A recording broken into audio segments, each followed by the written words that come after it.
এতে যেন অধীরের পুরো শরীর জমে যাচ্ছে। অধীর শক্ত করে রোশনিকে নিজের সাথে চেপে ধরলো, যেন ছেড়ে দিলে কেউ নিয়ে নেবে।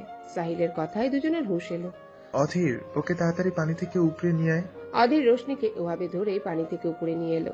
রোশনি এতটাই ভয় পেয়ে গেছে যে অধীরকে এখনো পর্যন্ত শক্ত করে জড়িয়ে ধরে আছে, আর অধীর ও রোশনিকে নিজের সাথে জড়িয়ে ধরে দাঁড়িয়ে আছে। চারিপাশে যে সবাই হাঁ হয়ে ওদের দিকে তাকিয়ে আছে সেদিকে যেন ওদের খেয়াল নেই। এদিকে অধীর রোশনিকে এভাবে জড়িয়ে ধরে রাখায় মুখ গোমড়া করে দাঁড়িয়ে আছে দিদাম। বেশ কিছুক্ষণ পর রোশনি নিজেকে সামলে আশেপাশে তাকাতেই দেখে সবাই হাঁ করে তাকিয়ে আছে। রোশনি দ্রুত অধীরকে ছেড়ে দেয়। এতক্ষণ ওর খেয়ালই ছিল না যে ও অধীরের এতটা কাছে। রোশনি ছেড়ে দিতে অধীরও রোশনিকে ছেড়ে দেয়। দুজনাই ভিজে চুপচুপ। অধীরের গায়ে সাদা শার্টটা ভিজে পুরো শরীরটা স্পষ্ট হয়ে উঠেছে। অধীর হাত দিয়ে ভেজা চুলগুলো পেছনে ঠেলে দিতেই চোখ যায় রোশনির ভেজা শরীরের দিকে। রোশনির গায়েও সাদা জামা, পানিতে ভিজে শরীরের প্রত্যেকটা খাজ স্পষ্ট ফুটে উঠেছে। ফর্সা শরীরের অনেক কিছু স্পষ্ট। রোশনি ভয়ে রীতিমতো কাঁপছে। ভেজা চুল গলায় আর পিঠে লেপ্টে আছে, পাতলা ওড়নাটা গলার সাথে মিশে আছে। এই অবস্থায় ভীষণ আবেদনময় লাগছে রোশনিকে। অধীর আর এক মুহূর্ত দেরি না করে আবারও রোশনিকে জড়িয়ে নিল নিজের সাথে। দু হাত দিয়ে বুকের সাথে চেপে ধরে ও নিজের মধ্যে লুকানোর চেষ্টা করতে লাগলো। হঠাৎ এমন হওয়ায় চমকে গেছে রোশনি, সেই সাথে অবাক হয়ে তাকিয়ে আছে বাকি সবাই। অফিসের এমপ্লয়িরা অবাক হয়ে তাকিয়ে আছে। সবার মনে চাপা কৌতূহল। তারা অধীরকে খুব ভালো করে না চিনলেও এতটুকু জানে তাদের স্যার মেয়েদের থেকে সবসময় দূরত্ব বজায় রেখে চলে। এমনকি দিদাম যে তার হবু বউ, তার থেকেও সবসময় দূরে দূরে থাকে, কিন্তু এই মেয়ের সাথে সাহিল নাতাশা ওরাও কিছু বুঝলো না। দিদাম যেন এবার কেঁদে দেবে এমন মুখ করে দাঁড়িয়ে আছে। আদি দিদামের এমন মুখ দেখে বাঁকা হেসে ওর কয়েকটা ছবি তুলে নিল। সাহিল চোখ রাঙিয়ে তাকাতে আদি অধীরদের ছবি তুলতে ব্যস্ত হয়ে পড়ল। অধীর যে রোশনিকে জড়িয়ে ধরে আছে এতে ওর অবাক লাগছে না। ওর এই মুহূর্তে ছবি তোলাতে যেন মেন ফোকাস। ওর এত অবাক হওয়ার সময় নেই। রোশনি অধীরের হাত থেকে ছাড়া পাওয়ার জন্যে নড়তে অধীর আরো শক্ত করে চেপে ধরল রোশনিকে। রোশনি চোখ তুলে আশেপাশে তাকাতেই দেখলো সবাই ওদের দিকে তাকিয়ে আছে। নাতাশা আর সাহিলেরও একই অবস্থা। মিনমিন করে বলে ওঠে রোশনি, কি করছেন? ছাড়ুন আমাকে, সবাই তাকিয়ে আছে। অধীরের এতে কোনো ভ্রুক্ষেপ হলো না। সে আগের মতোই দাঁড়িয়ে রইল। অধীর আদিকে ডাক দিতে আদি তাড়াতাড়ি ওদের কাছে এসে দাঁড়ালো। টেবিল থেকে আমার কোটটা নিয়ে আয় ফার্স্ট। ওকে। ওদের থেকে কিছুটা দূরে টেবিলের উপর অধীরের কোট রাখা। আদি দ্রুত গিয়ে কোটটা নিয়ে এসে অধীরের হাতে দিল। কোনো প্রশ্ন ছাড়া এটা পড়ে নেবে।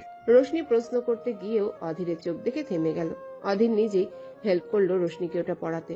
অধীর রোশনির থেকে কিছুটা দূরে দাঁড়িয়ে নাতাশাকে ডাকতেই নাতাশা এসে রোশনিকে নিয়ে ভিতরে চলে গেল। অধীর দাঁড়িয়ে থাকা সবার দিকে তাকিয়ে ধমকে উঠল, এভাবে দাঁড়িয়ে আছো কেন সবাই? যাও, যে যার কাজে যাও। অধীরের ধমকানিতে আর কারো দাঁড়িয়ে থাকার সাহস হলো না। শুধু দিদাম মুখ গোমড়া করে দাঁড়িয়ে আছে। দিদামের দিকে তাকিয়ে বলে উঠল অধীর, তুমি এখানে দাঁড়িয়ে আছো কেন? নিজের কাজে যেতে বলেছি। দিদামও চোখ মুখ কুচকে চলে গেল। সাহিল অধীরের দিকে এগিয়ে এসে বলে উঠল, ভিজে গেছিস একদম, যা গিয়ে চেঞ্জ করে আয়। অধীরও চেঞ্জ হতে চলে গেল। আদি ক্যামেরা হাতে সাহিলের পাশে এসে দাঁড়ালো। সাহিলের কাঁধের উপর হাত রেখে বলে উঠল, দুজনকে দারুণ মানায়, তাই না সাহিল? সাহিল কিছু না বুঝে ভ্রু কুচকে তাকালো। আরে অধীর ভাইয়া আর রোশনিদির কথা বলছি। ভাইয়ার বিয়েটা ওই ইউনিভার্সের সাথে না হয়ে রোশনিদির সাথে হলি ভালো হতো। আদির কথার পিঠে কিছু বলল না সাহিল। এদিকে নাতাশা রোশনিকে একটা রুমে নিয়ে এলো। হাতে একটা অ্যাশ কালারের লম্বা জামা ধরিয়ে বেরিয়ে এলো রুম থেকে। রোশনিও একটা দীর্ঘশ্বাস ফেলে দরজা বন্ধ করে আয়নার সামনে দাঁড়ালো। শরীরের অধীরের কোট জড়ানো। কিছুক্ষণ আগের কথা মনে উঠতে লজ্জায় মরে যেতে ইচ্ছে করছে রোশনি। এই প্রথম কোনো ছেলের এতটা কাছে ছিল। ছেলেদের নিয়ে ভাবার কখনোই সময় হয়ে ওঠেনি। বন্ধু বলতেও পিয়াই ছিল একমাত্র। তারপর হঠাৎ করে একদিন জয়ের সাথে দেখা। তারপর অদ্ভুতভাবে ওর সাথে বন্ধুত্ব, কিন্তু কখনো হাতটাও ধরা হয়ে ওঠেনি রোশনির। রোশনি একটা লম্বা শ্বাস নিয়ে গা থেকে কোটটা খুলে ফেললো। আয়নায় নিজেকে দেখতেই আপনা আপনি চোখ বড় হয়ে গেল রোশনির। গায়ের সাথে ভেজা সাদা জামাটা একদম লেপ্টে আছে। শরীরের প্রতিটা খাজ স্পষ্ট। জামার উপর দিয়েও ফর্সা পেটটা স্পষ্ট বোঝা যাচ্ছে। নিজেকে এভাবে দেখতে নিজেরই লজ্জা লাগছে। এভাবে অধীরের সামনে ছিল ভেবেই লজ্জায় কুকড়ে উঠল। অধীরের হঠাৎ করে আবার জড়িয়ে ধরার কারণটাও স্পষ্ট হলো। অধীরের প্রতি আবারও একটা ভালো ধারণা তৈরি হলো রোশনির। লোকটা নিজেকে যেমন দেখা আসলে তেমন উনি নন। রোশনি জামাটা হাতে নিয়ে চেঞ্জ করতে চলে গেল। অন্যদিকে অধীরও ভেজা শার্ট পাল্টে কালো রঙের একটা শার্ট পরে নিয়েছে। আধা ভেজা চুলগুলো কপালে এসে পড়ে আছে নিয়ম মেনে। অধীর চেয়ারে গায়ে লিয়ে বসে আছে। চোখ বন্ধ করতে রোশনির মুখটা ভেসে উঠছে বারবার। অধীর চোখ খুলল না। এভাবে থাকতেই ভালো লাগছে। চোখ বুজে রোশনিকে ফিল করতে অন্যরকম একটা অনুভূতি হচ্ছে অধীরের, যে অনুভূতির সাথে পরিচিত নয় অধীর, তবুও এভাবেই ভালো লাগছে। আকাশে মস্ত বড় চাঁদ, চাঁদ থেকে ঠিকরে পড়া আলোয় চারপাশ অনেকটাই আলোকিত। আকাশে আজ মেলা বসেছে, চাঁদ তারার মেলা। এত এত তারা আর চাঁদকে পেয়ে আকাশ বোধহয় ভীষণ খুশি আজ। তবে খুশি নেই বারান্দায় বসে থাকা দুটো তরুণীর মধ্যে। সন্ধ্যার খানিক পরেই পিয়া চলে এসেছে রোশনির ছোট্ট বাড়িটায়।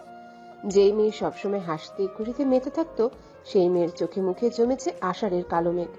এসে থেকে কোনো কথাই বলেনি পিয়া, চুপচাপ বসে থেকেছে। রোশনিও জোর করেনি। এরপর কোনো রকমে বুঝিয়ে সুঝিয়ে খাইয়ে দিতে পেরেছে ওকে। এখন ঠিক কয়টা বাজে জানা নেই কারো, তবে অনেকটাই রাত হয়েছে। বেলকনিতে বসে আছে রোশনি। রোশনির কোলের উপর মাথা রেখে শুয়ে আছে পিয়া। রোশনি পিয়ার মাথায় বিলি কেটে দিচ্ছে। মেয়েটা অনেকক্ষণ কেঁদেছে, রোশনিও আটকায়নি। কাঁদলে যদি মনটা হালকা হয় তবে কাঁদলে দোষ কি? পৃথিবীর প্রত্যেক মানুষেরই কিছু ব্যক্তিগত দুঃখ থাকে।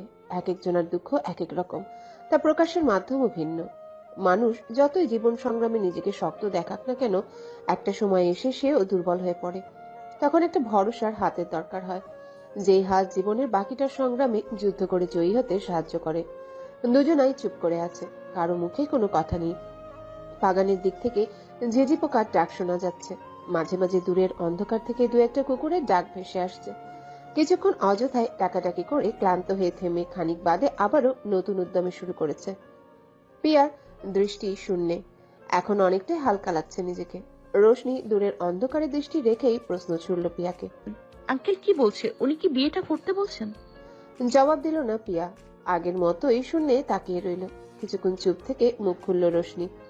আঙ্কেল হয়তো এটা ভাবছেন যে তিনি আর বেশি দিন বাঁচবে না, তাই তোর একটা নিরাপদ আশ্রয়ের খোঁজ করছেন। আঙ্কেলের দিক থেকে দেখতে গেলে তিনি ভুল কিছু ভাবেন না। বাবা হিসেবে তিনিও চান তার মেয়ে সুখে থাকুক, সৎ মায়ের কটু কথা থেকে রেহাই পাক। তবে তুই যেহেতু এখন বিয়ের জন্য প্রস্তুত না, তাহলে আরো কিছুদিন সময় নে। আঙ্কেলকে বুঝিয়ে বল বা আরাফের সাথে কথা বল। রোশনির কথায় মুখ খুলল পিয়া। লাভ নেই রে রোশনি, আরাপ মনে হয় না রাজি হবে। আর আমিও বাবাকে মানা করতে পারছি না। সেদিন বাড়ি ফিরে দেখি বাবা ভীষণ খুশি। কারণ জানতে চাইলে বাবা একগাল হেসে বলে উঠলেন তার ছোট্ট পরিটার বিয়ের সম্বন্ধ এসেছে। ছেলে সরকারি চাকরি করে, তার পরিটার সাথে নাকি ভীষণ মানাবে। বাবার চোখে মুখে তখন প্রাপ্তির খুশি। আলমারি থেকে মায়ের বিয়ের শাড়ি গহনা বের করে কি পাগলামোটাই না করছিল।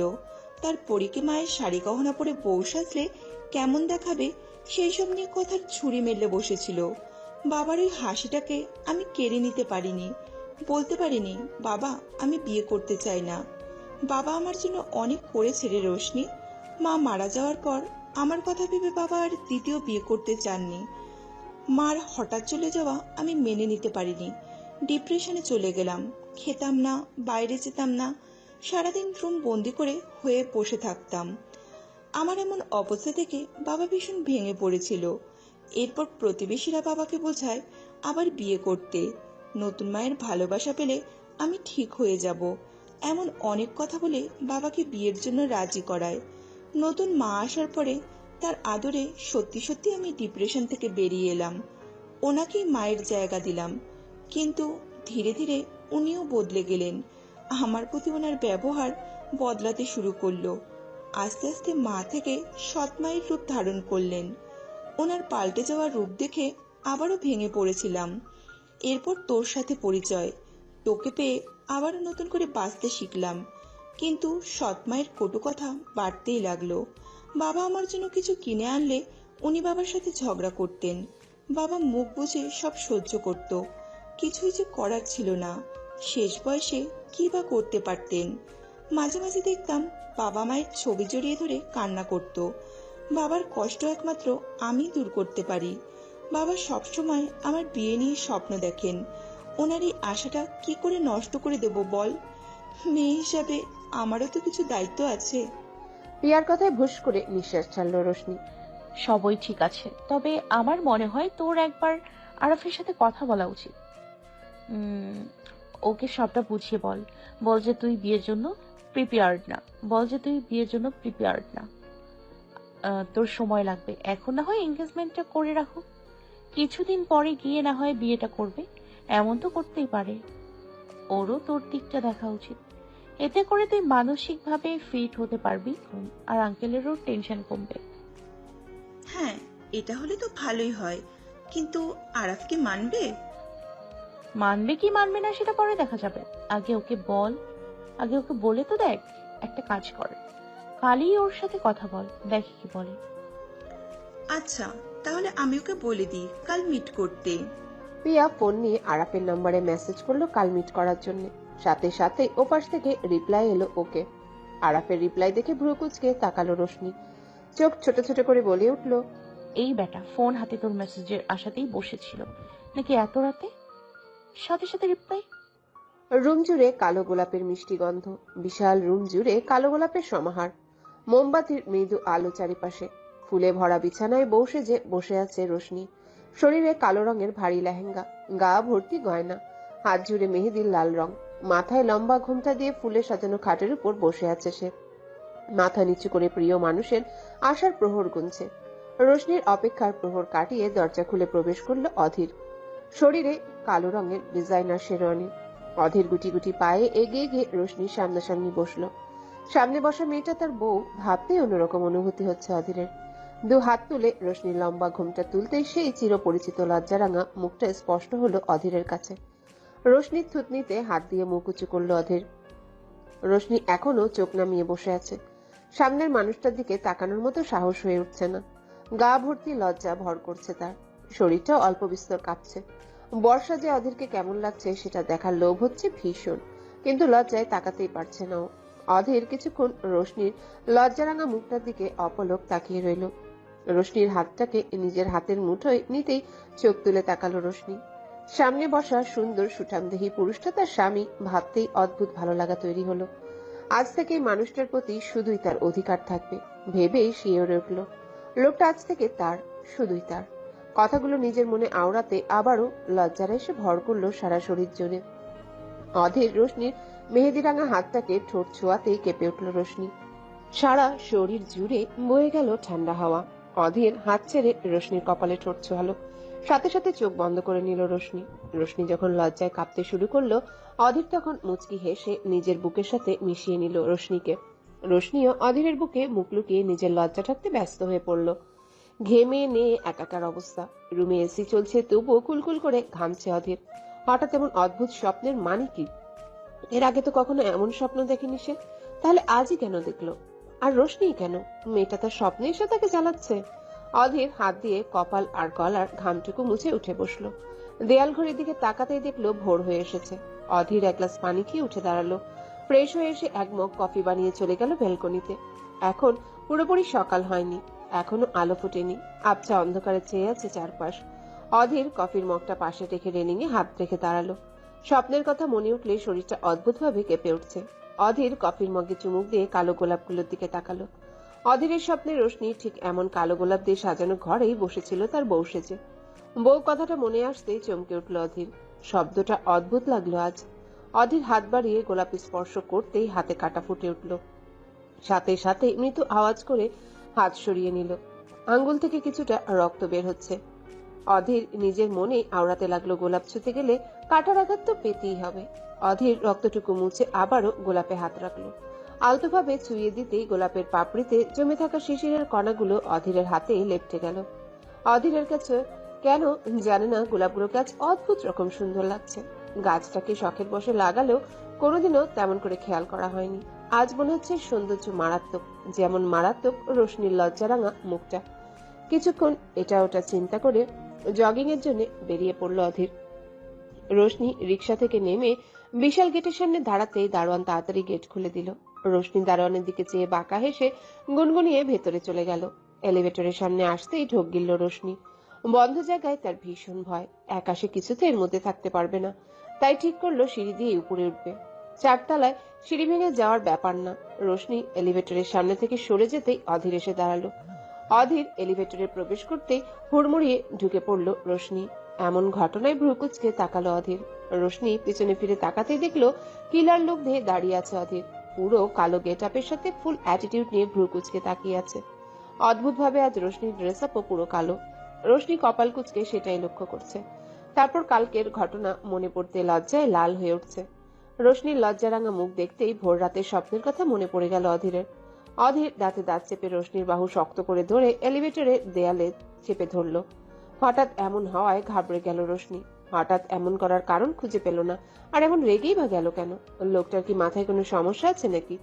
কোনো স্বাভাবিক মানুষ তো এমন কারণ ছাড়া হঠাৎ রেগে যায় না। রোশনির ভাবনার মাঝেই মুখ খুলল অধীর। চোয়াল শক্ত করে বলে উঠল, কি শুরু করেছো আমার সাথে? কেন শান্তিতে থাকতে দিচ্ছ না আমায়? কেন আমায় এলোমেলো করে দিয়ে হারিয়ে যাচ্ছ?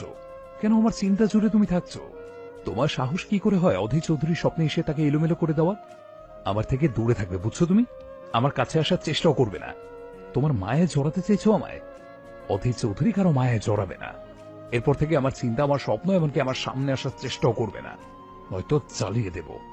আমার কাছে আসলে জোরে পুরে শেষ হয়ে যাবে। নেক্সট টাইম আমার স্বপ্নে আসার চেষ্টাও করো না। অধীরের বলা কথাগুলো সব মাথার উপর দিয়ে গেল রোশনির। কি সব হড়বড় করে বলে গেল লোকটা। চিন্তার স্বপ্ন কি ছিল এগুলো? রোশনি কিছু না বুঝে তাকে রইল অধীরের রাগী মুখের দিকে। লোকটার মাথায় যে সত্যি সমস্যা আছে সে ব্যাপারে আর কোনো সন্দেহ নেই রোশনির। নয়তো পাগলের মতো সব কি বলে গেল। অধীর বেশ শক্ত করে রোশনির বাহু চেপে ধরে রেখেছে। ব্যথায় যেন অবশ হয়ে যাচ্ছে জায়গাটা। রোশনি কোনো রকম মুখ খুলে বলে উঠে। রোশনির কথায় হুঁশ এলো অধীরের। এতক্ষণ কি করছিল বুঝতে পেরে সাথে সাথে রোশনিকে ছেড়ে দূরে সরে দাঁড়ালো। অকারণে যে বেশি রিয়েক্ট করে ফেলেছে বুঝতে পেরে নিজের প্রতি রাগ লাগছে অধীরের। অধীর বাঁকা চোখে রোশনির দিকে তাকাতেই দেখতে পেল রোশনি ছলছল চোখে নিজের হাতের দিকে তাকিয়ে আছে। স্লিভলেস কামিজ হওয়ায় বাহুটা একেবারে স্পষ্ট। চেপে ধরা জায়গাটা লাল টকটকে হয়ে আছে। ফর্সা হাতটাতে যা বেশ করেই ফুটে উঠেছে। রোশনির এমন অবস্থা দেখে ভীষণ মায়া হলো অধীরের। মেয়েটাকে অকারণে বারবার আঘাত দিয়ে ফেলছে অধীর। অধীর চোখ বন্ধ করে নিজেকে শান্ত করার চেষ্টা করলো। রোশনির চোখ ছলছল করছে। লোকটা তাকে বিনা কারণে বারবার আঘাত করছে। যখনই ওনার প্রতি একটু ভালো অনুভূতি তৈরি হচ্ছে তখনই আঘাত করে বসতেন, নিজের আসল রূপে ফিরে আসতেন। রোশনি বুঝে গেছে অসভ্য লোকটা মোটেও ভালো মানুষ নয়। অসভ্য আর অ্যারোগেন্ট একটা মানুষ। রোশনি লাল হয়ে যাওয়া জায়গায় হাত বুলাতে বুলাতে হঠাৎই কেঁপে উঠল লিফট। রোশনি ঘাবড়ে তাকালো। অধীর ভ্রু কুচকে তাকিয়ে আছে। বেশ কিছুক্ষণ পরেও যখন লিফটের দরজা খুললো না তখন মুখ খুলল রোশনি। ভয়ার্ত গলায় বলে উঠল, কি হলো? দরজা কেন খুলছে না? রোশনির কথায় ওর দিকে তাকালো অধীর। রোশনিকে বেশ বিচলিত দেখাচ্ছে এই মুহূর্তে। অধীর চাপা গলায় বলে উঠল, মেবি কোনো প্রবলেম হয়েছে। অধীরের কথায় ভয়ে শিউরে উঠল রোশনি। কাঁধ থেকে ব্যাগ ফেলে দিয়ে লিফটের দরজা ধাক্কাতে শুরু করলো। কেউ আছেন? দরজা খুলুন প্লিজ। শুনছেন? এই দরজা খুলছে না কেন? আমার দম আটকে যাচ্ছে, প্লিজ কেউ খুলে দিন। রোশনি ভীষণ প্যানিক হয়ে পড়েছে।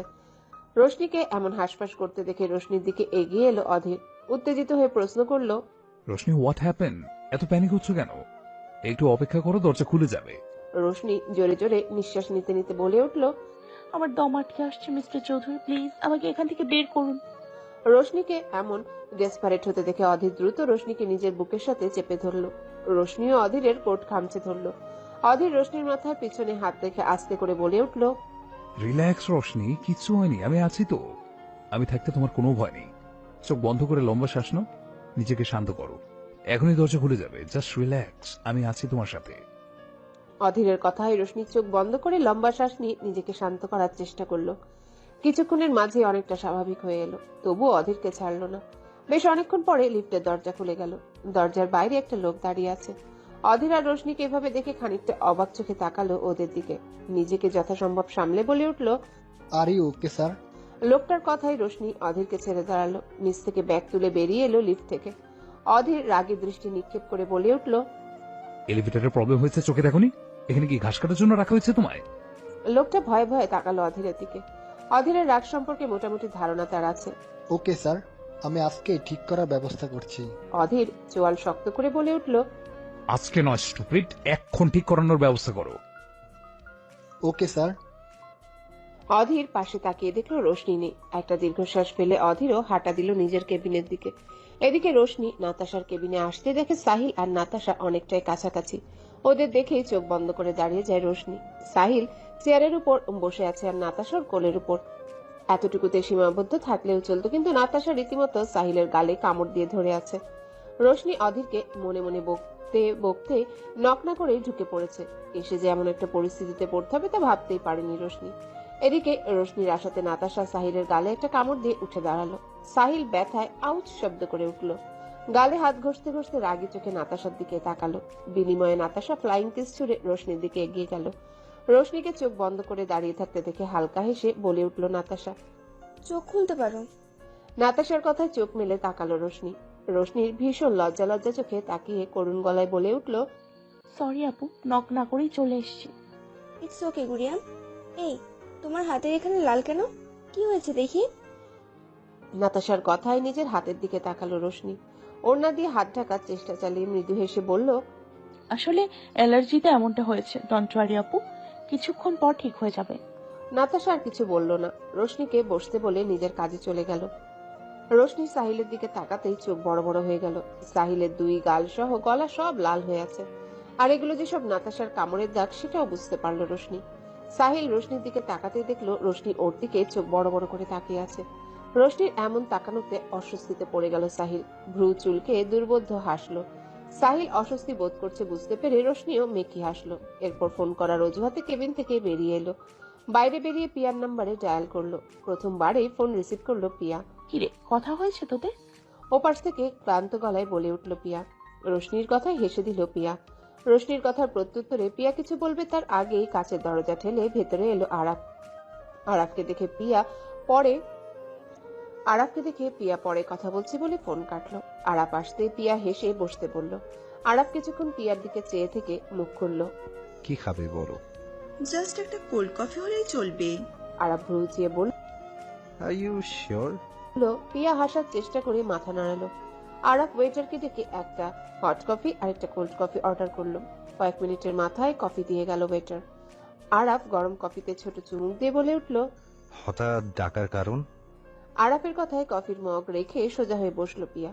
কিভাবে শুরু করবে বুঝতে না পেরে একটু নড়ে চড়ে বসলো। আরাফ সূক্ষ্ম দৃষ্টিতে পর্যবেক্ষণ করছে পিয়াকে। তুমি মনে হয় আনকমফোর্টেবল ফিল করছো। ডোন্ট ওয়ারি, কি বলতে চাও? পিয়া কিছু অস্বস্তি নিয়ে মুখ খুলল।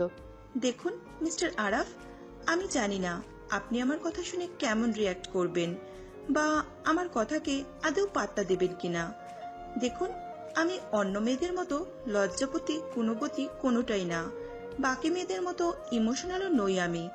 তবে হ্যাঁ, কথা যদি আমার বাবাকে নিয়ে হয় তবে আমি এই একটা জায়গাতেই ইমোশনাল। বলতে পারেন বাবাই আমার একমাত্র সফট কর্নার। এত কথা বলে লাভ নেই, আসল কথায় আসি। সোজা কথা সোজাভাবে বলতেই অভ্যস্ত আমি। আমি এখন বিয়ের জন্য মেন্টালি প্রিপেয়ার্ড না, আর বাবা এই বিয়েটা নিয়ে অনেক আশা করে আছেন, তাই বাবাকে আমি মানাও করতে পারছি না। কথাগুলো একদমই বলে থামলো পিয়া। আরাফ আগের মতোই শান্ত হয়ে বসে আছে। কফি মগে চুমুক দিয়ে খুবই শান্ত গলায় প্রশ্ন করলো আরাফ। তো আমাকে কি করতে বলছো? বিয়েটা ভেঙে দিতে? না, তেমনটা নয়। আপনাকে বিয়ে করতে আমার কোনো আপত্তি নেই, তবে আমি মানসিকভাবে প্রস্তুত নই বিয়ের জন্য। আমার সময় লাগবে। I need some time. তা কতক্ষণ লাগবে? আই মিন 1 সপ্তাহ, 10 দিন? 6 মাস। আমার 6 মাস সময় লাগবে, আর আমি অপরিচিত কাউকে বিয়েও করতে চাই না। আপনাকে জানতে চাই, ব্যাস 6 মাস সময় দিন আমায়। আর আপনি চাইলে এখন এঙ্গেজমেন্ট করে রাখতে পারেন, আমার এতে কোনো আপত্তি নেই। পিয়ার কথায় কিছুক্ষণ চুপ থেকে কফিটা শেষ করলো আরাফ। পিয়া আরাফের দিকেই তাকিয়ে আছে। মুখ দেখে কিছু বোঝা যাচ্ছে না কি চলছে ভেতরে। আরো কিছুক্ষণ চুপ থেকে মুখ খুললো আরাফ। ওকে ফাইন, 6 মাস দিলাম তোমায়।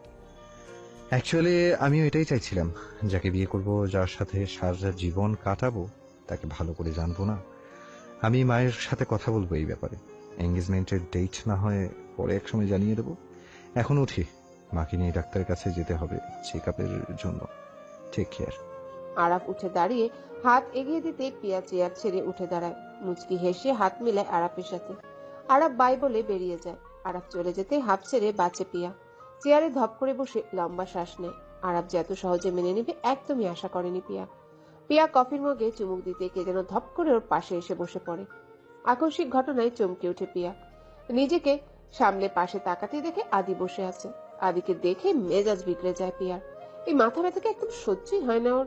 অসভ্য রকমের বদের হাত দিয়ে ছেলে। পিয়া চেতে উঠে বলল, এটা কোন ধরনের ভদ্রতা? এইভাবে বসার মানে কি? আর তুমি এখানে কি করছো? ওঠো বলছি। পিয়ার কথাকে খুব একটা পাত্তা দিল না আদি, আগের মতোই বসে রইল। পিয়াকে রাখতে দেখে বলে উঠল, বাপরে, কোল্ড কফি খেয়েও মাথা ঠান্ডা হয়নি? ওয়েটার, ম্যামের জন্য আরো একটা কোল্ড কফি নিয়ে এসো প্লিজ। আদির কথায় রাগি চোখে তাকালো পিয়া। ওয়েটার এসে কফি রেখে চলে যেতেই আদি বলে উঠল, নাও কফিটা খেয়ে নাও, মাথা ঠান্ডা হয়ে যাবে। বাই দি ওয়ে, ছেলেটা কে ছিল? তোমার ভাই? পিয়া দাঁতে দাঁত চেপে বলে উঠল, ছেলেটা আমার ভাই হোক বা জামাই, তাতে তোমার লাভটা কোথায়? আমায় একটু বলবে? লাভ ক্ষতি দুটোই আছে। দেখো, ছেলেটা যদি তোমার ভাই হয় তবে আমার লাভ, তোমার সাথে লাইন মারার একটা সুযোগ পাবো। আর যদি তোমার জামাই হয় তাহলে আমার ক্ষতি, তোমার সাথে ফ্লার্টিং করার চান্সই পাবো না। ব্যাপারটা আমার জন্য ভীষণই কষ্টদায়ক। আচ্ছা, এজ কত তোমার?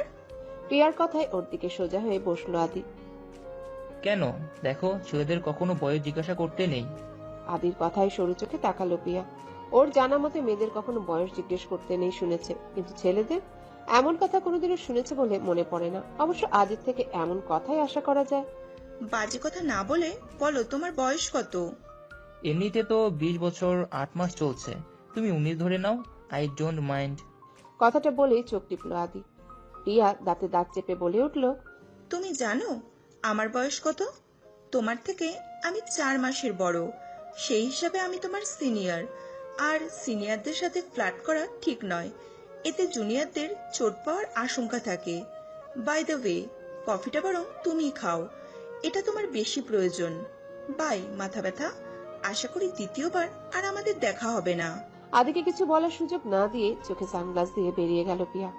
আদি ওর যাওয়ার দিকে দাঁত কটমট করে তাকিয়ে থেকে কফিতে চুমুক দিল। তখনই চিকন পাতলা একটা মেয়ে বেবি বেবি করতে করতে ছুটে এলো আদির দিকে। চেয়ারে গায়ে নিয়ে হতাশ চোখে বসে আছে সাহিল। নাতাশার ছোট্ট চার্জার ফ্যানটা হাতে নিয়ে রীতিমতো পাইচারি করছে। বিরক্তির চরম সীমানায় পৌঁছে গেছে সে। সাহিলের সামনে দিয়ে অনবরত পায়চারি করে চলেছে। সাহিল বার কয়েক নাতাশার মুখের দিকে তাকিয়ে সিট দ্বারা সোজা করে বসলো। ওদের থেকে কিছুটা দূরে ভ্রু কুচকে দাঁড়িয়ে আছে রোশনি। আশেপাশের সূক্ষ্ম বিষয়গুলো সে খুব মনোযোগ দিয়ে দেখছে। এই যেমন রাগে আর বিরক্তিতে নাতাশার চশমাটা নাকের ডগায় এসে ঠেকেছে, তবুও সেদিকে তার খেয়াল নেই। ফ্যান হাতে সে হেঁটেই চলেছে। নাতাশার দিকে তাকিয়ে সাহিল মাঝে মাঝে নিজের মনে কিছু বিড়বিড় করছে, যা বোঝার চেষ্টা চালাচ্ছে রোশনি। তবে সাহিলের মুখের অবস্থা এই মুহূর্তে সবচেয়ে অসহায় দেখাচ্ছে। তবুও রোশনির ভীষণ হাসি পাচ্ছে। নাতাশা ঝাড়ি খেয়ে বেচারার নাজেহাল অবস্থা। হাতে রাখা ফ্যানটা হঠাৎই বন্ধ হয়ে যাওয়ায় ভ্রু কুচকে তাকালো নাতাশা। এই ফ্যানটা এখনই চার্জ শেষ হতে হলো? নাতাশার এঁকেমেকে ফ্যানটা সাহিলের দিকে ছুঁড়ে মারতে অতি অভিজ্ঞতার সাথে সাহিল তা ক্যাচ করলো। দিদাম আপেলে কামড় বসিয়ে সাহিলের উদ্দেশ্যে গুড ক্যাচ বলে উঠল। সাহিলও একগাল হেসে দিদামকে থ্যাঙ্কস জানালো। ওদের এমন কীর্তিতে আবারও নিভে আসা রাগটা চেতে উঠল। দুজনের মাথা ফাটিয়ে দেওয়ার তীব্র ইচ্ছে জন্মালো মনে। নাকের ডগা থেকে চশমাটা ঠেলে দিয়ে দিদামের দিকে এগিয়ে গেল নাতাশা। দিদাম সেদিকে খুব একটা পাত্তা দিল না। আগের মতোই নিশ্চিন্তে বসে আপেল খেতে লাগলো। নাতাশা সরু চোখে তাকিয়ে রইল ওর দিকে। দিদাম আপেলে বড় করে বাইট করতে চিৎকার করে উঠল, হাই আল্লাহ, আমার লিপস্টিক নষ্ট হয়ে গেছে, কেউ তাড়াতাড়ি ঠিক করে দাও ইয়ার, আমার ফটোশুট করতে হবে। দিদামের কথায় একটা মেয়ে এসে লিপস্টিকটা ঠিক করে দিল। দিদাম মাথার ভারী ওড়নাটা হাত দিয়ে ঠিক করে উঠে দাঁড়ালো। নাতাশার দিকে তাকিয়ে বলে উঠল, বেবস, আই এম রেডি, এবার শুরু করা যাক। তো আপনার এতক্ষণে মনে পড়লো এটা? আমি তো ভেবেছিলাম ম্যাডাম বোধহয় ভুলেই গেছেন। বাই দ্য ওয়ে ম্যাম, আপনি আর কিছু খাবেন? আমার মাথাটা কেটে দিই। নাতাশার কথায় চোখ মুখ কুচকে তাকালো দিদাম। মানুষের মাথা খাওয়া যায় কিনা সেই বিষয়ে কোনোদিনও ভাবা হয়ে ওঠেনি তার। এই বিষয়ে ভাবা উচিত, তবে এখন ভাবার সময় নেই। দিদাম নাতাশার গালে একটা চুমু দিয়ে পোজ দিতে শুরু করলো। ফটোগ্রাফারও ফটাফট ছবি তুলতে শুরু করলো। নাতাশা গাল মুছতে মুছতে চেয়ারে গিয়ে বসলো। সামনে রাখা কম্পিউটারের স্ক্রিনে দিদামের ফটোগুলোতে মনোযোগ দেওয়ার চেষ্টা করলো। ছবিগুলো দেখে খুব একটা সন্তুষ্ট হতে পারলো না নাতাশা। দিদামকে বউ সাজে খুব একটা মানাচ্ছে না। মেয়েটাকে এত এত ওয়েস্টার্ন ড্রেস পরা দেখেছে যে বাকি টিপিক্যাল ড্রেসে তাকে বড্ড বেমানান দেখাতে শুরু করেছে। নাতাশা আরো কিছুক্ষণ ছবিগুলোর দিকে তাকিয়ে থেকে সাহিলের দিকে হতাশ চোখে তাকালো। নাতাশাকে এভাবে তাকাতে দেখে চেয়ার ছেড়ে উঠে এলো সাহিল। নাতাশার পাশে দাঁড়িয়ে নিজেও ছবিগুলো দেখতে লাগলো। দিদামের নিজের কাছেও এই সাজ অদ্ভুত লাগছে। এই ভারী লেহেঙ্গা ওড়না এভাবে সে অভ্যস্ত নয়। দিদাম তো আগে থেকে প্ল্যান করে রেখেছে সে বিদেশি কালচারের বউ সাজবে। লম্বা সাদা গাউন, মাথায় ক্রাউন আর তার সাথে ভারী মেকআপ। দিদামের শরীরে অলরেডি জার্সেস বেরিয়ে গেছে, গলার দিকটা লাল টকটকে হয়ে এসেছে পুরো, হাতের কনিও লালচে হয়ে উঠেছে। দিদাম গলার হাতের দিকটা মাঝে মাঝে চুলকে উঠছে। নাতাশা ভালো করে খেয়াল করতে দেখলো দিদামের পুরো বডিতে র্যাশ উঠে গেছে। নাতাশা আর এক মুহূর্ত দেরি না করে দিদামকে চেঞ্জ করে শাওয়ার নিতে বলল। দিদামকে পাঠিয়ে নাতাশা সাহিল হতাশ হয়ে চেয়ারে গায়ে লিয়ে দিল। এই মুহূর্তে দিদামের জায়গায় কাকে রিপ্লেস করা যায় তা কিছুতেই বুঝে উঠতে পারছে না ওরা। এদিকে কিছুক্ষণের মধ্যেই অধীর এসে যাবে। অধীর আসার আগে যে করেই হোক কাজ কমপ্লিট করতে হবে, নয়তো অধীর ভীষণ রেগে যাবে। আর অধীরের রাগ সম্পর্কে সবারই ভালো মতো ধারণা আছে। নাতাশা এদিক ওদিক তাকাতেই চোখ গেল রোশনির দিকে। রোশনি তখন চিপস খেতে ব্যস্ত। আশেপাশে কি হচ্ছে সেদিকে তাকানোর খুব একটা সময় নেই তার কাছে এখন এক মনে চিপস খাওয়াটা বেশি গুরুত্বপূর্ণ। প্যাকেট থেকে একটা একটা করে চিপসের টুকরো বের করে অনবরত মুখে পুরে চিবিয়ে চলেছে সে। নাতাশা কিছুক্ষণ এক দৃষ্টিতে তাকিয়ে থেকে সাহিলকে বলে উঠল, পেয়ে গেছি। সাহিল, তুমি এদিকে সবটা দেখো, আমি দিদামের জায়গায় রিপ্লেস করার মডেল নিয়ে আসছি। সাহিলকে কিছু বলার সুযোগ না দিয়ে নাতাশা উঠে চলে গেল। সাহিল কিছুক্ষণ নাতাশা যাওয়ার দিকে তাকিয়ে নিজের কাজ করতে গেল। এদিকে নাতাশা কিছু না বলে রোশনির হাত ধরে টেনে নিয়ে যেতে লাগলো। হঠাৎ এমনটা হয় চমকে উঠলেও দ্রুত সামলে নিল নিজেকে। নাতাশাকে উদ্দেশ্য করে বলে উঠল, আরে আপু, কোথায় নিয়ে যাচ্ছেন আমায়? রোশনি একই কথা বেশ কয়েকবার বলার পরেও যখন নাতাশা কোনো উত্তর দিল না, তখন বাধ্য হয়ে চুপ করে গেল রোশনি। নাতাশা রোশনিকে একটা রুমে এনে দাঁড় করিয়ে রুমে থাকা কয়েকজন ছেলে মেয়েকে উদ্দেশ্য করে বলে উঠল, গাইস, তাড়াতাড়ি ওকে রেডি করে দাও, দিদামের মতোই সাজাবে। সময় নেই, তাড়াতাড়ি শুরু করো, ফাস্ট। এদিকে নাতাশার কথার আগামাথা কিছুই বুঝে উঠতে পারল না রোশনি। তাকে কেন দিদামের মতো সাজতে হবে? রোশনি কিছু বলার জন্য মুখ খুলতে যাবে তার আগেই ওর সামনে এসে নাতাশা বলে ওঠে, এখন প্লিজ কোনো প্রশ্ন করো না গুড়িয়া, আমি যা বলছি প্লিজ কোনো প্রকার প্রশ্ন ছাড়া করে যাও। অধীর আসার আগে যে করেই হোক কাজ কমপ্লিট করতে হবে। দিদামের অবস্থা তো দেখলে, আর বাকি মডেলদেরও অন্য পোশাকে ফটোশুট করা হচ্ছে। তুমি ছাড়া আর কাউকে পেলাম না, প্লিজ তাড়াতাড়ি যাও আর রেডি হয়ে এসো। নাতাশার কথায় না করতে না পারলেও ইতস্তত করে বলে উঠল রোশনি, কিন্তু আপু, আমি এসব কোনোদিন করিনি, আমি কিভাবে করব? আমি আছি তো, আমি শিখিয়ে দেব। এখন আর কোনো কথা বলে না, তাড়াতাড়ি যাও। নাতাশার কথায় আপত্তি করলো না রোশনি, তবে মনের মধ্যে একটা চাপা নার্ভাসনেস কাজ করছে। মডেলিং এর মহা সম্পর্কেও তার ধারণা নেই, সে কিভাবে এটা করবে। এদিকে নাতাশাকে নাও করতে পারলো না। নাতাশা চোখ দিয়ে ইশারা করতে দুটো মেয়ে এগিয়ে এসে রোশনিকে নিয়ে চেঞ্জিং রুমে চলে গেল। প্রায় ঘন্টাখানিক পর রোশনির সাজ কমপ্লিট করে ওরা আয়নার সামনে দাঁড় করালো ওকে। আয়নায় নিজেকে দেখে নিজেই স্তব্ধ রোশনি। শরীরে ভারী লাল টুকটুকে লেহেঙ্গা, তার উপর সোনালি কাজ করা, মাথার লম্বা চুলগুলো বেনি করে সামনে এনে রাখা, তাতে বেলি ফুলের মালা পেঁচানো, মাথার উপরের দিকটা ডিজাইন করে বাঁধা, কপাল জুড়ে লাল পাথরের টিকলি, গলা কান আর হাতে লাল পাথরের ভারী ডিজাইনের অর্নামেন্টস, মুখে ভারী মেকআপ। রোশনির আয়নার দিকে তাকিয়ে নিজের চেহারা দেখে নিজেই চমকে গেল। নিজেকে নিজের কাছেই কেমন অচেনা মনে হচ্ছে। কোনোদিন এভাবে সাজা হয়নি ওর, কোনোদিন যে এভাবে সাজতে হবে সেটাও কল্পনা করেনি। রোশনি আয়নায় নিজেকে দেখতে ব্যস্ত। পাশ থেকে একটা মেয়ের কথা শুনতেই ওর দিকে ফিরে তাকালো রোশনি। ম্যাম চলুন, নাতাশা ম্যাম আপনাকে নিয়ে যেতে বলেছেন। মেয়েটার কথা শুনে আরো একবার আয়নার দিকে চোখ রাখলো। আয়নায় নিজের প্রতিবিম্বের দিকে কিছুক্ষণ তাকিয়ে থেকে রুম থেকে বেরিয়ে এলো। এদিকে সাহিল এখনো জানে না দিদামের জায়গায় কাকে নাতাশা রিপ্লেস করেছে। সাহিল চেয়ারে বসে আছে আর নাতাশা ক্রমাগত পায়চারি করছে। হঠাৎ সামনের দিকে তাকাতেই থমকে দাঁড়ালো নাতাশা। রোশনি মাথায় লাল টকটকে ওড়নাটা ঠিক করতে করতে এদিকে এগিয়ে আসছে। রোশনির থেকে চোখই সরাতে পারছে না নাতাশা। নাতাশাকে এমন হাঁ করে তাকিয়ে থাকতে দেখে সাহিলও সামনের দিকে তাকালো। রোশনিকে সত্যিই ভীষণ সুন্দর দেখাচ্ছে। সাহিল নাতাশার পাশে দাঁড়িয়ে আস্তে করে বলে উঠল, ওয়াও নাতাশা, রোশনিকে বেশ মানিয়েছে এই লুকে। আই হোপ যে দিদামের থেকে রোশনিকে দিয়ে কাজটা বেটার হবে। তোমার আইডিয়াটা দারুণ, গুড জব। রোশনি এসে নাতাশার সামনে দাঁড়াতেই নাতাশা রোশনির কপালে ঠোঁট ছোঁয়ালো। নাতাশার কোমল আদরে চোখের কোণে পানি জমা হলো রোশনির। নাতাশার চোখে নিজের প্রতি ভালোবাসা দেখে আজ ভীষণ কান্না পাচ্ছে ওর। নাতাশা আঙ্গুলের সাহায্যে নিজের চোখ থেকে কাজল নিয়ে রোশনির কানের পিছনে ছোঁয়ালো। কারোর জন্য নজর না লাগে। নাতাশার কথায় আবারও বুকের মধ্যে কান্নারা দলা পাকিয়ে উঠল। ধরে আসা গলায় বলে উঠল, আপু, আমি আপনাকে হাক করতে পারি? রোশনির ছলছল চোখ দেখে নাতাশারও ভীষণ কান্না পাচ্ছে। মেয়েটাকে তার একটু বেশি ভালো লাগে। এই তো কিছুদিনের পরিচয় মাত্র, ভালো করে চেনে পর্যন্ত না, আর না আছে রক্তের সম্পর্ক, তবুও দুদিনে কেমন আপন হয়ে গেছে। কিছু কিছু সম্পর্ক আপনা আপনি তৈরি হয়ে যায়, যে সম্পর্কে কোনো চাওয়া পর হিসাব থাকে না, থাকে শুধু একে অন্যের প্রতি গভীর টান। নাতাশা মুচকি হেসে হাত বাড়িয়ে দিতে রোশনির সাথে সাথে নাতাশাকে জড়িয়ে ধরলো। নাতাশাও জড়িয়ে নিল পরম আদরে। রোশনি আর নিজের চোখের পানিটাকে আটকে রাখতে পারল না, চোখ থেকে কয়েক ফোঁটা পানি গড়িয়ে পড়ল। রোশনিকে ভালোবাসার মতো মানুষের পৃথিবীতে বড্ড অভাব, সেখানে এই মেয়েটা ওকে কত সহজে আপন করে নিয়েছে। রোশনি কাঁদছে বুঝতে পেরে নাতাশা তাড়াতাড়ি ওকে নিজে থেকে ছাড়িয়ে মিষ্টি শাসনের সুর তুলে বলে ওঠে, এই মেয়ে একদম কাঁদবে না, কেঁদে কেঁদে মেকআপ নষ্ট করলে কিন্তু মাইর দেব। এখন এত সেন্টি না হয়ে চলো। নাতাশার কথা হেসে ফেলল রোশনি, টিস্যু দিয়ে চোখের পানিটুকু মুছে নিয়ে ভয়ার্ত গলায় বলে উঠল, কিন্তু আপু আমি পারবো তো, আমার ভয় করছে। নাতাশা কিছু বলার আগে পাশ থেকে সাহিল বলে উঠল, ডোন্ট ওয়ারি রোশনি, আমি আছি তো, ভুল হলে শিখিয়ে দেব, সো চাপ নিও না।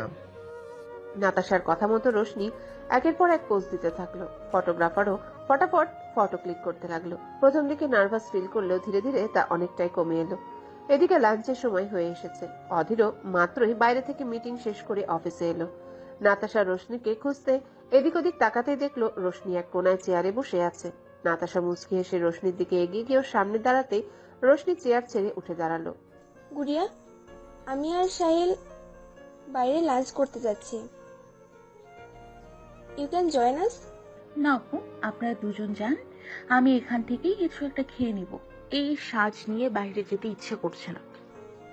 ওকে, তাহলে নিচে ক্যান্টিন থেকে কিছু খেয়ে নিও, আমি ওদের বলে যাচ্ছি।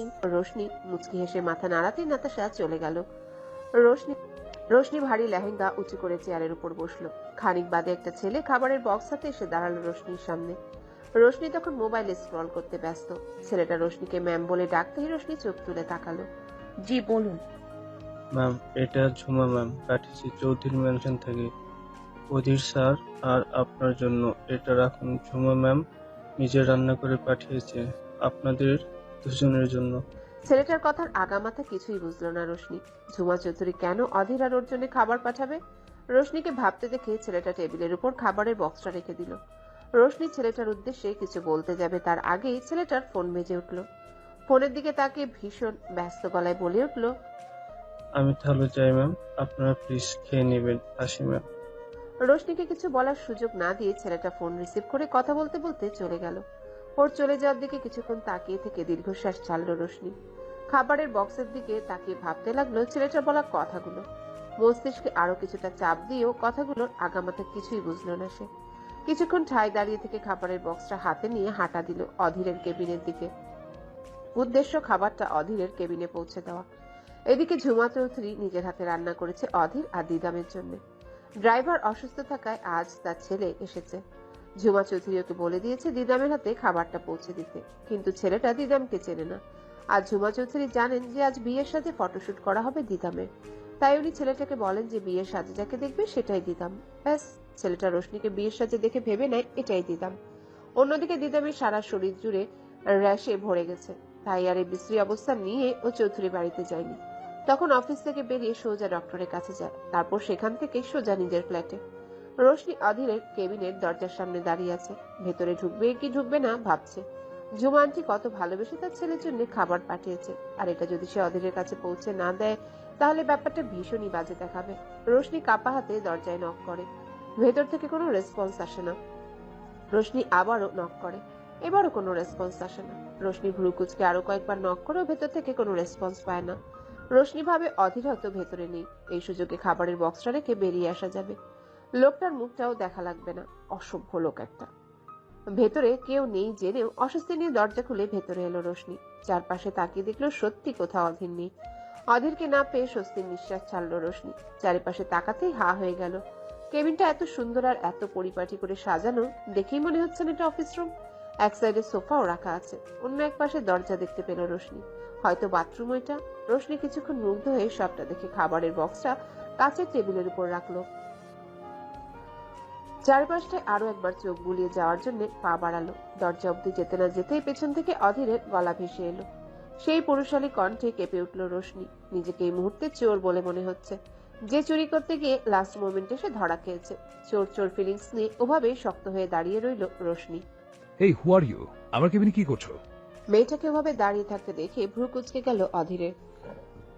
এমন সাজে তো দিদামের থাকার কথা ছিল, তাহলে কি এটা দিদাম? কথাটা মনে আসতেই সোজা হয়ে দাঁড়ালো অধীর। রোশনি ইতস্তত করে পেছনে ফিরে দাঁড়ালো। রোশনিকে দেখার সাথে সাথেই থমকে গেল অধীর। সেই সাথে থমকে গেল হৃৎপিণ্ডের চলাচল। পর মুহূর্তে আবারও তুমুল গতিতে চলতে শুরু করলো। অধীরের চোখ রোশনিতে আটকে গেল। পলকহীন তাকিয়ে রইল ওর মুখের দিকে। রোশনিকে এভাবে দেখবে সেটা একেবারে আশা করেনি অধীর। এটা অধীরের কাছে অনেক বড় ধাক্কা। অধীর চোখ বন্ধ করে জোরে জোরে কয়েকটা শ্বাস নিয়ে নিজেকে সামলে নিল। এদিকে অধীরকে এইভাবে শ্বাস নিতে দেখে ভ্রু কুচকে তাকালো রোশনি। অধীর চোখ খুলে স্বাভাবিক হয়ে এগিয়ে এলো রোশনির দিকে। রোশনি আগের মতোই দাঁড়িয়ে রইল নিজের জায়গায়। অধীর রোশনির মুখোমুখি দাঁড়িয়ে প্রশ্ন করলো, তুমি এই সাজে? এভাবে তো দিদামের থাকার কথা ছিল, রাইট? তাহলে তুমি এভাবে কেন? আর আমার কেবিনে কি করছো? অধীরের এতগুলো প্রশ্ন শুনে বিরক্ত চোখে তাকালো রোশনি। এরপর সবটা অধীরকে বলতে শুরু করলো, আর তার এখানে আসার কারণটাও।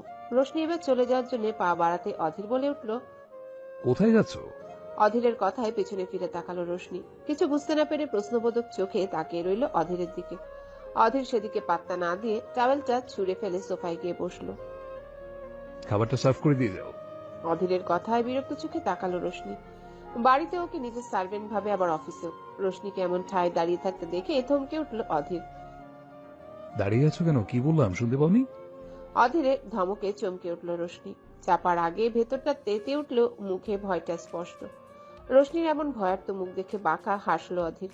মেয়েটার প্রতিটা রূপই অধীরকে এলোমেলো করে দেয়। ভ্রু কুচকে তাকানো, ভয় পেয়ে চমকে ওঠা, বিরক্তিতে নাক মুখ কুচকে তাকানো, আর রাগে লাল হয়ে ওঠা চেহারা সবকিছুই গভীরভাবে আকর্ষণ করে অধীরকে। অধীর এতদিনে বুঝে গেছে মেয়েটার প্রতি সে কিছুটা হলেও দুর্বল হয়ে গেছে। রোশনি বিরক্তি নিয়ে খাবারের বক্সটা নিয়ে এসে টি টেবিলের উপর রাখে।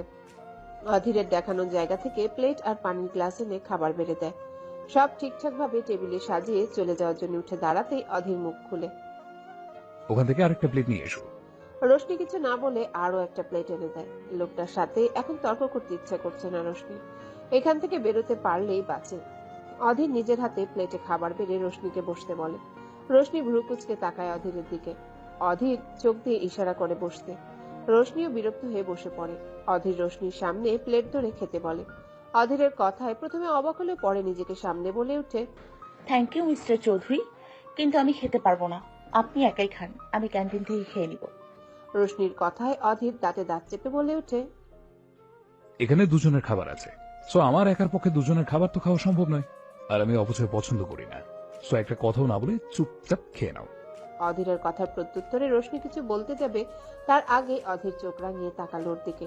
অধীরের চোখ দেখে আর কিছু বলার সাহস হলো না রোশনি। বাধ্য হয়ে তাই প্লেট হাতে তুলে নিল। অধীর চামচে করে খাবার মুখে দিচ্ছে আর রোশনির দিকে আর চোখে তাকাচ্ছে। রোশনি নিজের মতো করে এক মনে খেয়ে চলেছে, আশেপাশে যেন তার কোনো খেয়াল নেই। অধীর ওই সুযোগে খুঁটিয়ে খুঁটিয়ে রোশনিকে পর্যবেক্ষণ করছে। এদিকে না তাকিয়েও রোশনি বুঝতে পারছে অধীর তার দিকে তাকিয়ে আছে। অস্বস্তি আর লজ্জার হাত থেকে বাঁচতে সে এক মনে খাবার চিবিয়ে চলেছে। খাবারটা শেষ করতে পারলেই আর এক মুহূর্ত সেখানে দাঁড়াবে না। লোকটার দৃষ্টি বরাবরই ভয়ঙ্কর, সারা শরীরে কাঁপন ধরিয়ে দেয়। অধীর রোশনির লাল লিপস্টিকে রাঙা ঠোঁটটার দিকে তাকিয়ে থাকে। খাবার চিবানোর কারণে ঠোঁট দুটো অনবরত নড়ছে। অধীর স্থির চোখে সেদিকেই তাকিয়ে আছে। নিজেকে কেমন হিপনোটাইজড মনে হচ্ছে। রোশনি দ্রুত খাবার গিলতে গিয়ে গলায় আটকে কাশতে শুরু করলো। রোশনির কাশিতে ঘোর থেকে বেরিয়ে এলো অধীর। খাবারের প্লেট সরিয়ে দ্রুত উঠে দাঁড়িয়ে রোশনির সামনে পানির গ্লাস ধরলো। রোশনিও বিনা বাক্যে পানির গ্লাস হাতে নিয়ে খেতে শুরু করলো। কিছুক্ষণের মধ্যে কাশি থেমেও গেল। কাশতে কাশতে রোশনির চোখ মুখ লাল হয়ে এসেছিল প্রায়, চোখের মধ্যে টলমল করছে পানি। অধীর রোশনির দিকে তাকিয়ে ধমকে উঠল, একটা কাজও কি ঠিক মতো করতে পারো না? অল টাইম কোনো না কোনো ঝামেলা বাঁধিয়ে বসো। এত তাড়াহুড়ো করে কেন খেতে হবে? একটু হলে কি হতো বুঝতে পারছো? নেক্সট টাইম যেন এমনটা না দেখি। অধীরের ধমকানিতে ফুঁসে উঠল রোশনি। আপনার জন্যই তো এমনটা হলো। আপনি খাবার না খেয়ে আমাকে চোখ দিয়ে গিলে খাচ্ছিলেন। আপনার তাকানোতে আমার অস্বস্তি হচ্ছিল, তাই তো তাড়াতাড়ি খেয়ে এখান থেকে যেতে যাচ্ছি। কথাগুলো বলেই গোমরা মুখে বসে রইল রোশনি। রোশনির এমন সোজা সাপটা কথায় খানিকটা ভরকে গেল অধীর। মেয়েটা বুঝলো কি করে কে জানে। ও তো এক মনে প্লেটের দিকে তাকিয়ে খাবার চিবোচ্ছিল। অধীরের কপালে চিন্তার ভাঁজ পড়ল। তবে কি মেয়েদের মধ্যে এমন কোনো বিশেষ পাওয়ার আছে যার সাহায্যে না দেখেও বুঝতে পারে তার দিকে কোনো ছেলে তাকিয়ে আছে? অধীর একটা শুকনো ঢোক গিলে রোশনির দিকে তাকাতে আবারও মুখ খুলল রোশনি। আপনার সমস্যা কি বলুন তো? সব সময় আমার সাথে ঝাড়ি দিয়ে কেন কথা বলেন? আমাকে যদি সহ্যই না হয় তাহলে যেচে পড়ে খেতে কেন বললেন? আপনার বাড়ির সবাই কত ভালো, দাদি, সাহিল ভাইয়া, নাতাশা আপু আদি সবাই কত সুন্দর করে কথা বলে আমার সাথে। এমনকি ওই ন্যাকা ভূতনিটাও সুন্দর করে কথা বলে। একমাত্র আপনিই সে যে আমাকে সব সময় ঝাড়ির উপরে রাখেন। আপনার কোন জন্মের শত্রু লাগে আমি? রোশনির কথা শুনে ভ্রু কুঁচকে তাকালো অধীর। এই মেয়ে যে এত কথা বলতে পারে তা জানা ছিল না ওর। অধীর না বোঝার মতো মুখ করে বলে ওঠে, ন্যাকা ভূতনিটাকে? রোশনি কিছু না বুঝেই উত্তর দেয়, কে আবার? আপনার ওই ন্যাকা হবু বউ। এত ন্যাকা মুখ কোত্থেকে পাই কে জানে। তবে ন্যাকা হোক আর যাই হোক, আমার সাথে তো ভালো করে কথা বলে। আপনার মতো তো আর মুখ থেকে সব সময় করলার মতো তেতো কথা বের হয় না। অধীর চোয়াল শক্ত করে বলে উঠল, আমার মুখ থেকে করলার মতো তেতো কথা বের হয়? রোশনি অধীরের দিকে না তাকিয়ে কথাটা বলে ওঠে। কথাটা বলতে বলতে অধীরের দিকে তাকাতেই কথা বন্ধ হয়ে যায়। অধীর চোখ রাঙিয়ে তাকিয়ে আছে। রোশনি বুঝতে পারে সে একটু বেশি বলে ফেলেছে না বুঝে। রোশনি একটু হাসার চেষ্টা করে বলে ওঠে, আমি সেটা কখন বললাম? আপনি হয়তো ভুল শুনেছেন। আমি তো আপনার যে পেট মোটা ম্যানেজার আছে না, ওনার কথা বলছি। ওনার মুখ থেকে তেতো কথা বের হয়। আসলে সমস্যাটা ওনার নয়, বাড়িতে বউয়ের অত্যাচারে বেচারার এই অবস্থা। বউকে রাগ দেখাতে পারে না তো, তাই এখানে এসে সবার সাথে ঝাড়ি মেরে তেতো তেতো কথা বলে। একদম আপনার মতো, আই মিন করলার মতো। রোশনির কথায় ভ্রু কুঁচকে তাকিয়ে আছে অধীর। মেয়েটাকে আজ কেমন অদ্ভুত দেখাচ্ছে অধীরের কাছে। মেয়েটা এসব দেখে বেড়ায় এখানে এসে, আর মেয়েটা তাকে করলার সাথে তুলনা করেছে। তার হবু বউকে ন্যাকা ভূতনি বলছে। তবুও অধীরের রাগ হচ্ছে না এই মেয়ের উপর। অন্য কেউ হলে সে এত করে মাটিতে পড়ে থাকতো, কিন্তু আজ অধীর নিজেই কনফিউজড হয়ে গেছে। অধীর কেমন দম মেরে দাঁড়িয়ে থাকতে দেখে রোশনি দ্রুত কেবিন থেকে বেরিয়ে গেল। আর যেতে যেতে বলে গেল, আমি কাউকে পাঠিয়ে দিচ্ছি ওগুলো পরিষ্কার করার জন্য। আর এরপর থেকে রাম গরুরের ছানার মতো না থেকে সবার সাথে একটু হেসে কথা বলবেন। রোশনির কথায় সেভাবে দাঁড়িয়ে রইল অধীর। মেয়েটা তাকে এমন রাম গরুর সাথে তুলনা করলো। অধীর কনফিউজড হয়ে দরজার দিকে তাকিয়ে রইল। এদিকে কেবিন থেকে বেরিয়ে একটা স্বস্তির নিঃশ্বাস ফেললো রোশনি। এই অসভ্য লোকটাকে এতগুলো কথা বলতে পেরে ভীষণ আনন্দ হচ্ছে। বেটা সবসময় ঝাড়ির উপর রাখে। রোশনি দরজার দিকে তাকিয়ে হাসতে হাসতে চলে গেল। সরি, আমি ইচ্ছে করে করিনি। কফিটা এত বিশ্রী যে বেরিয়ে এলো। I am so sorry, please আমাকে বকবেন না। আই সোয়ার, আমি ইচ্ছে করে করিনি। এমন বিটখুটে কফি কিভাবে খান আপনি? আমার তো গা গুলিয়ে আসছে।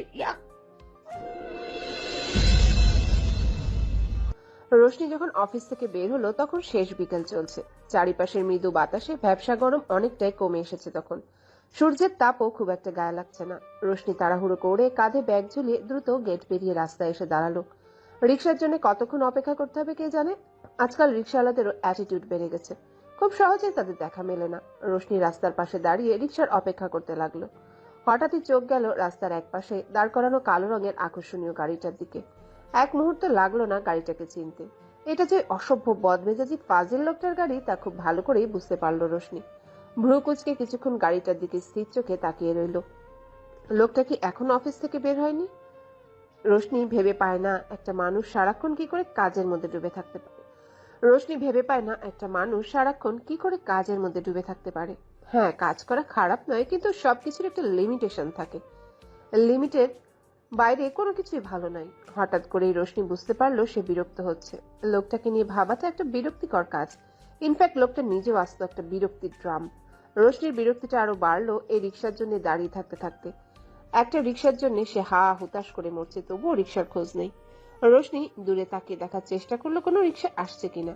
রিক্সার টিকিটা পর্যন্ত চোখে পড়লো না রোশনি যদি একদিনের জন্য প্রধানমন্ত্রী হতে পারতো তাহলে বাংলাদেশ থেকে এই রিক্সা নামক বিশ্রী জিনিসটাই তুলে দিত।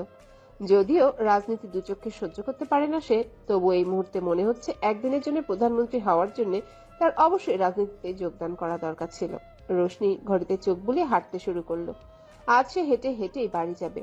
রিক্সাওয়ালারা যদিও রিক্সায় না ওঠা নিয়ে মরেও যায়, তবুও সে রিক্সায় উঠবে না, কিছুতেই না। অধীরের গাড়িটা পার করে চলে গিয়েও আবারও ফিরে এলো রোশনি। একটু নিচু হয়ে দেখার চেষ্টা করলো ভেতরে কেউ আছে কিনা, কিন্তু কালো কাচের জন্য ভেতরে কোনো কিছুই দেখা গেল না। উল্টো নিজের চেহারায় ফুটে উঠলো কাচে। রোশনি ভ্রু কুচকে তাকে নিজের চুলগুলো ঠিক করতে লাগলো। ব্যাগ থেকে লিপস্টিকটা বের করে ঠোঁটে লিপস্টিক দিতে দিতে রিক্সাওয়ালাদের ইচ্ছে মতো গালি দিতে লাগলো। রোশনি আরো একবার নিজেকে দেখে নিয়ে লিপস্টিকটা ব্যাগে ঢুকাতে গিয়েও থেমে গেল। মাথায় একটা দুষ্টু বুদ্ধি এসেছে। রোশনি নিজের মনেই বিড়বিড় করে উঠল, বেটা অশুভ ফাজিল লোক, আমাকে সব সময় ঝাড়ি মারিস তাই না? আমাকে তুই থাপ্পড়ও মেরেছিস, সব মনে আছে আমার। তোর মুখের ওপর কিছু বলতে না পারলেও আজ বুঝবি রোশনি কি জিনিস। দাঁড়াও চান্দু, যখন তুমি অফিস থেকে বেরিয়ে নিজের ফেভারিট গাড়ির কাছে আসবে, তখন তোমাকে চমকে দেওয়ার ব্যবস্থা করছি আমি। রোশনি লিপস্টিক দিয়ে গাড়ির কাচের উপর ইচ্ছে মতো আঁকিবুকি করতে লাগলো। লিপস্টিকটার উপর যদিও ভীষণ মায়া হচ্ছে, তবুও সে পিছু হটবে না। ওই অসভ্য লোকটাকে চমকে দিতে এমন হাজারো লিপস্টিক সে কোরবান দিতে রাজি। রোশনি কাচের উপর বড় বড় করে অসভ্য, ফাজিল, গোমরামুখ, মাথায় যা এলো সব লিখে গাড়ির কাচ ভরে ফেললো। লেখা শেষ করে সোজা হয়ে দাঁড়িয়ে শয়তানি হাসি হাসলো রোশনি। এইসব দেখে অসভ্য লোকটার মুখের অবস্থা কেমন হবে তা কল্পনা করতে অদ্ভুত আনন্দে ভরে উঠছে মন। রোশনির মনে হলো সে আরো একটা শব্দ লিখতে ভুলে গেছে। রোশনি তাড়াতাড়ি আবারও একটু ঝুঁকে দাঁড়ালো। অবশিষ্ট লিপস্টিক দিয়ে শব্দটা লেখার জন্য হাত তুলতে গাড়ির কাচ নেমে গেল। কাচ নামতে রোশনির মুখ আপনা আপনি খুলে গেল। অধীরকে দেখে শুকনো ঢোক গিলল রোশনি। নিজেকে এই মুহূর্তে অসহায় হরিণীর মতো মনে হচ্ছে, আর অধীরকে হিংস্র সিংহ, যেন এখনই হামলে পড়বে। অধীর গাড়িতে বসে ফোনে কথা বলছিল।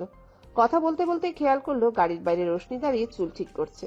ব্যাগ থেকে লিপস্টিক বের করে ঠোঁটে লাগাতে দেখে নিজের মনে হাসছিল অধীর। রোশনিকে বিড়বিড় করে কিছু বলতে দেখে অধীর ফোন কেটে মনোযোগ দিয়ে দেখতে থাকে। রোশনি যখন লিপস্টিক দিয়ে গাড়ির গ্লাসে কিছু লিখছিল, তখনই ভ্রু কুচকে যায় অধীরের। এদিকে অধীরকে দেখে মনে মনে দোয়া দরুদ পড়তে শুরু করে রোশনি। অধীর যে ওর কি অবস্থা করবে এটা ভেবেই গলা শুকিয়ে আসছে। অধীরের চোখ মুখ গম্ভীর। অধীর গাড়ির দরজা খুলতে কয়েক কদম পিছিয়ে গেল রোশনি। অধীর গাড়ি থেকে নেমে রোশনির সামনে এসে দাঁড়ালো। গাড়ির দিকে কিছুক্ষণ তাকিয়ে লেখাগুলো পড়ে চোয়াল শক্ত করে রোশনির দিকে তাকাতে রোশনির জান যায় যায় অবস্থা, যাকে বলে ছেড়ে দে মা, কে দে বাঁচি টাইপ মোমেন্ট। অধীরকে এভাবে তাকাতে দেখে রোশনি কুলকুল করে ঘামতে শুরু করলো। সেই সাথে শুরু হলো চিরপরিচিত হিচকি। রোশনি বাম হাতে কপাল আর গলার ঘামটুকু মুছে ভয়ার্ত গলায় বলে উঠল, পানি খাবো। রোশনির কথায় অবাকে চরম সীমায় পৌঁছে গেল অধীর। এই মুহূর্তে যে রোশনি এমন কিছু বলে বলবে সেটা কল্পনাও করেনি অধীর। যাকে দেখে ভয়ে ঘেমে নিয়ে রীতিমতো কাঁপাকাঁপি করছে, তাকেই বলেছে পানি খাবো। রোশনি কথাটা বলে নিজে নিজেকে বকতে লাগলো মনে মনে। ভয়ের চোটে কি বলতে কি বলছে বুঝতেই পারছে না। সামনে দাঁড়ানো বিশাল দেহি লোকটাকে এখন নিশ্চয়ই কষিয়ে দু চারটা থাপ্পড় মেরে দিবে। এবার যে একটাতে উনি শান্ত হবেন না সে বিষয়ে নিশ্চিত রোশনি। আগের বার একটাতে থামলো, এবার মনে হয় সেই রেকর্ড ভেঙে দু চারটা পড়বে। রাস্তায় দাঁড়িয়ে এভাবে মাইর খাওয়ার বিষয়টা ভীষণই বিশ্রী একটা ব্যাপার হয়ে দাঁড়াবে। রোশনি আশেপাশে তাকিয়ে মানুষ গুনতে লাগলো। রাস্তার এদিক ওদিক মিলিয়ে 6-7 জনের মতো মানুষের আনাগোনা চোখে পড়লো। তবুও ভালো, এদিকটায় তেমন কোনো মানুষ আসে না। রোশনি এবার ভয়ে ভয়ে তাকালো অধীরের দিকে। নিজেকে চর খাওয়ার জন্য প্রস্তুত করে নিল, কিন্তু রোশনিকে অবাক করে দিয়ে অধীর গাড়ি থেকে পানির বোতল বের করে রোশনির সামনে ধরল। অধীরের এমন কাজে আপনা আপনি হিচকি বন্ধ হয়ে গেল রোশনির। চোখে মুখে ভর করলো পাহাড় সমান বিস্ময়। লোকটা তাকে থাপ্পড় না মেরে পানির বোতল এগিয়ে দিচ্ছে। ব্যাপারটা স্বাভাবিক লাগছে না রোশনির কাছে। রোশনির ইচ্ছে করছে অধীরের কপালে হাত দিয়ে জ্বর পরীক্ষা করতে। কোথাও জ্বরের ঘরে এমন করছে না তো? কারণ এই কয়দিনে অধীরকে ও যতটুকু চিনেছে তাতে অধীরের এমন রেগে মেগে ওকে দু চারটা থাপ্পড় মারা উচিত ছিল। অধীর জ্বর মারলে সেটা স্বাভাবিক মনে হতো রোশনির কাছে, কিন্তু অধীর যা করলো এটা ভীষণই অস্বাভাবিক মনে হচ্ছে ওর কাছে। রোশনিকে হা করে তাকিয়ে থাকতে দেখে বিরক্তিতে মুখ কুচকালো অধীর। কি হলো, এভাবে হ্যাং মেরে দাঁড়িয়েছো কেন? একটু আগেই তো বলে পানি খাবে, হিচকি তুলে আবার অফও করে দিলে। কথা বলছো না কেন? হিচকির সাথে সাথে কি কথা বলার শক্তিও চলে গেল নাকি? অধীরের এমন কথায় মাথা ঘুরাতে শুরু করলো রোশনির। লোকটা কি জিনি আসর করলো? কেমন অদ্ভুত বিহেভ করছে। রোশনির সন্দেহ হচ্ছে এটা আদৌ অধীর চৌধুরী তো, নাকি ওনার রূপে অন্য কেউ। রোশনি আর ভাবতে পারছে না, মাথা ঘুরাচ্ছে। রোশনি অধীরের হাত থেকে পানির বোতল এক প্রকার ছিনিয়ে নিয়ে ঢকঢক করে খেতে শুরু করলো। রোশনিকে এভাবে পানি খেতে দেখে ভ্রু কুঁচকে তাকালো অধীর। রোশনি বোতলের সবটুকু পানি শেষ করে জোরে জোরে নিঃশ্বাস নিয়ে নিজেকে শান্ত করলো। অধীর এক ভুরু উঁচু করে ওর দিকে তাকিয়ে আছে। গাড়িতে কি করছিলে এসব? তার রাগ কমেছে আমার উপর, নাকি পুরো গাড়িতে পেন্টিং করে তবে কমবে? অধীরের শান্ত কথাতেও ভয়ে কাঁপতে লাগলো রোশনি। ঝড় আসার আগে পরিবেশ যেমন শান্ত থাকে এখন তেমনটাই মনে হচ্ছে রোশনির কাছে। এটা নিশ্চয়ই ঝড় আসার পূর্বাভাস। রোশনি বার দুয়েক ঝোঁক গিলে কিছু বলতে যাবে তার আগেই রাধি রাস্তার ওপাশ থেকে অধীরকে ডেকে উঠল। অধীর আদির দিকে তাকাতেই সেই সুযোগে অধীরের সামনে থেকে সরে পড়ল রোশনি। কাঁধে ঝুলানো ব্যাগটাকে শক্ত করে চেপে ধরে দৌড়াতে শুরু করলো। অধীর আদিকে এদিকে আসতে বলে পিছনে ফিরতে দেখে রোশনি নেই। অধীর ভ্রু কুচকে এদিক ওদিক তাকিয়েও রোশনির হদিস পেল না। এত তাড়াতাড়ি কোথায় হাওয়া হয়ে গেল কে জানে। আদি এসে অধীরের দিকে তাকিয়ে কিছু বলতে যাবে তার আগেই চোখ গেল গাড়ির কাচের দিকে। ওখানে লেখা শব্দগুলো পড়ে মুখে হাত দিল আদি। গলার স্বর উঁচু করে বলে উঠল, হায় আল্লাহ, এসব কি? কে লিখেছে এসব? কার এত বড় সাহস অধীর চৌধুরীর গাড়িতে এসব লেখে? তুমি শুধু নামটা একবার বলো, আমি নিজে খুঁজে বের করব তাকে। খুঁজে তার সাথে একটা সেলফি আর একটা ফটোগ্রাফ নেব। এমন সাহসী একটা মানুষের সাথে ছবি তো তুলতেই হবে। আর সেই ছবি আমি ড্রয়িং রুমে বড় করে বাঁধিয়ে রাখবো। আমার আর সহ্য হচ্ছে না। তুমি তাড়াতাড়ি নামটা বলো ভাইয়া, কে সেই সাহসী ব্যক্তি? আদির কথায় বিরক্তিতে চোখ মুখ কুচকে এলো অধীরের। অধীরকে এমন চোখ মুখ কুচকে তাকাতে দেখে দমে গেল আদি। আমতা আমতা করে বলে উঠল, না মানি, এমন একজন দুঃসাহসী মানুষের সাথে সেলফি না তুললে হয় বলো? নোবেল দেওয়ার ক্ষমতা থাকলে আমি এখনই ছুটে গিয়ে দিয়ে আসতাম।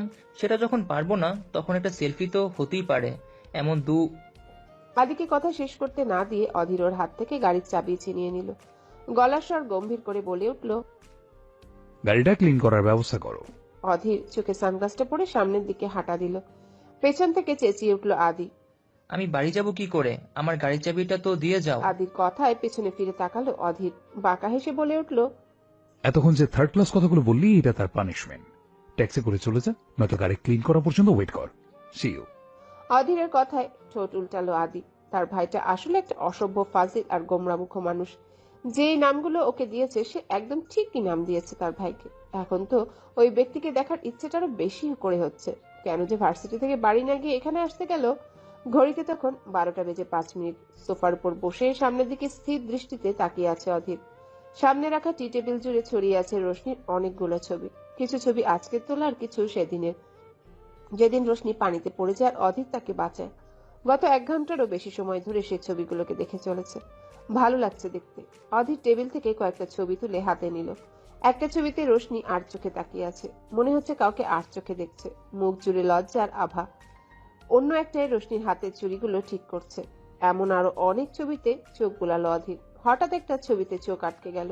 সেদিন পুলে রোশনি যখন অধীরকে জড়িয়ে ধরে বলেছিল, প্লিজ আমায় ধরে রাখুন, তখন রোশনির ঠোঁট অধীরের গলায় স্পর্শ করছিল। ছবিটা তখনকারই। রোশনি দুহাতে আঁকড়ে ধরে আছে অধীরকে, আর অধীরও শক্ত করে নিজের সাথে ধরে রেখেছে রোশনিকে। ছবিতে দুজনার চোখই বন্ধ। অধীরের আবারও সেদিনের কথাগুলো মনে পড়ে গেল। সেদিন কতটা কাছে ছিল রোশনি। অধীর চোখ বন্ধ করে লম্বা শ্বাস নিল। ছবিগুলো খুব যত্ন করে তুলে রাখলো ড্রয়ারে। ছবিগুলো রাখতেই চোখ গেল ড্রয়ারের এক কোণে পড়ে থাকা ছোট্ট ঝুমকোটার দিকে। অধীর ঝুমকাটা তুলে চোখের সামনে ধরতেই রোশনির মুখটা চোখের সামনে ভেসে উঠল। মেয়েটা আস্তে আস্তে তার মায়ায় জড়িয়ে নিচ্ছে ওকে। অধীরেরও ইচ্ছে করছে ওর মায়ায় নিজেকে জড়াতে।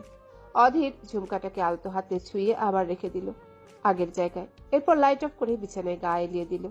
আজ ছুটির দিন। চৌধুরী ম্যানশনে ছোট বড় সবাই জড়ো হয়েছে এক জায়গায়। বাগানে পেতে রাখা সোফায় গোল হয়ে বসে প্রয়োজনীয় অপ্রয়োজনীয় নানা কথায় মত্ত হয়েছে তারা। সামনের গোল টেবিল জুড়ে পিৎজা, বার্গার থেকে শুরু করে সমুচা সবই রয়েছে। সাথে রয়েছে চায়ের কাপ। সবাই যখন খেতে ব্যস্ত তখন আদি গভীর মনোযোগ নিয়ে তাকিয়ে আছে পিৎজার দিকে। কপালে চিন্তার ভাঁজ। অনেকক্ষণ ধরে সে কিছু একটা ভেবে চলেছে, কিন্তু কিছুতে বিষয়টা ক্লিয়ার হচ্ছে না। আদিকে এভাবে তাকিয়ে থাকতে দেখে পাশ থেকে সাহিল বলে উঠল, কিরে এমন হ্যাং মেরে আছিস কেন? আর পিৎজা না খেয়ে ওইভাবে তাকিয়েই বা আছিস কেন? দেখ ভাই, খেলে খাবি, নয়তো অমন ভাবে তাকিয়ে থাকিস না। নজর লেগে গেলে বহুত প্রবলেমে পড়ে যাব। সাহিলের কথায় কপাল আরো খানিকটা কুঁচকে গেল আদির। বিরস গলায় বলে উঠল, আদির কথায় সবাই সূক্ষ্ম দৃষ্টিতে তাকালো ওর দিকে। সবার এমন তাকানোতে খানিক ঘাবড়ে গেল আদি। তবে আদির কথাটা নেহায়াতই তুচ্ছ নয়, কথায় লজিক আছে। এভাবে বিষয়টা আগে ভাবা হয়ে ওঠেনি কারো। কিছুক্ষণ সবাই ভাবনায় মত্ত থেকে নড়ে চড়ে বসলো। পিৎজা গোল হোক বা লম্বা, আর তার বক্স স্কোয়ার হোক বা সার্কেল, তাতে কার কি এসে যায়। পিৎজা খেতে পেলেই হলো। এসব ফালতু চিন্তা ছাড়াও তাদের চিন্তা করার মতো আরো অনেক টপিক আছে। তাই ওর কথায় খুব একটা পাত্তা না দিয়ে আবারও খাওয়ায় মনোযোগ দিল সবাই। কিছুক্ষণ আদির দিকে তাকিয়ে থেকে ওর পিঠে চাপড় দিয়ে উঠল সাহিল। আদিল চমকে তাকাতেই গালের উপর আস্তে করে চড় বসালো। আদিল গালে হাত দিয়ে ঠোঁট উল্টালো, মুখে অসহায়ত্ব ফুটিয়ে তোলার চেষ্টা করে দাদির দিকে তাকিয়ে অনুযোগের সুরে বলে বলল আদির কথায় রিয়া পিচেল হেসে মুখ খুলল। করবি ভাইয়া, মুখ ঢেকে না হয় ঘুরে বেড়াবি। এমনিতেও তোর ওই শয়তানি মুখ দেখে দেখে হাঁপিয়ে গেছে মেয়েরা, ওদের উপর তো একটু দয়া দেখাতেই পারিস।